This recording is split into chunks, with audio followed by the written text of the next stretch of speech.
इमाम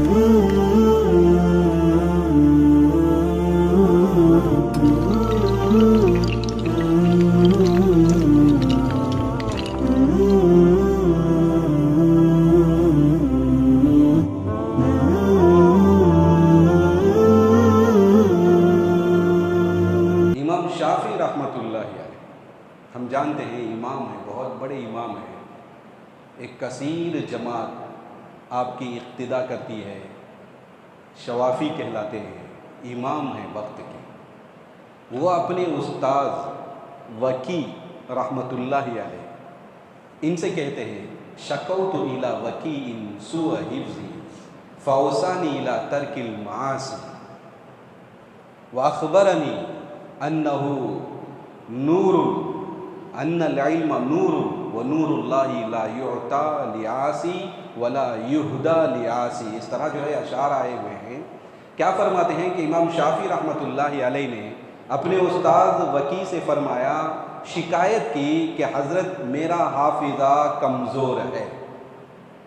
सुए हिफ्ज़, हाफिज़ा क्या है मेरा?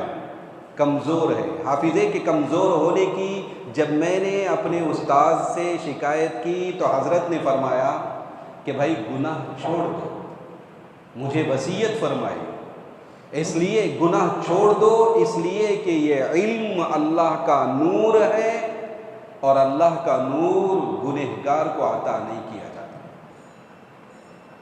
इमाम शाफी रहमतुल्लाह अलैह इतने बड़े इमाम, उनसे गुनाह का जो है वो बहुत मुश्किल है तसव्वुर करना। और उनका हाफिज़ा जो है बहुत मजबूत हाफिज़ा इमाम शाफी रहमतुल्लाह अलैह का। 7 साल की उम्र में वो हाफिज़ हो गए थे। जो शिकायत करते हैं सुए हिफ्ज़ की, कुन ज़हनी की, वो इमाम शाफी रहमतुल्लाह अलैह का हाफिज़ा कैसा है मालूम? 7 साल में वो कुरान को हिफ्ज़ कर लिए। 15 साल की उम्र में फतवा देना शुरू हो गए, कम उम्री में। अभी उस उम्र में हमारे बच्चे दाखिला लेते हैं मदरसे में, वो फारिग होकर मुफ्ती बन गए और फतवा, सबसे पहला फतवा जो उनका सादिर हुआ 15 साल की उम्र में। वो अपने उस्ताद से शिकायत करते हैं, हजरत ये बात तो ठीक है लेकिन सुए हिफ्ज़ है, ज़रा हाफिज़ा उतना अच्छा नहीं है। तो हजरत ने क्या फरमाया? फ़ौसानी इला तर्किल मासी, गुनाह छोड़ दो, इसलिए कि ये इल्म क्या है? अल्लाह का नूर है।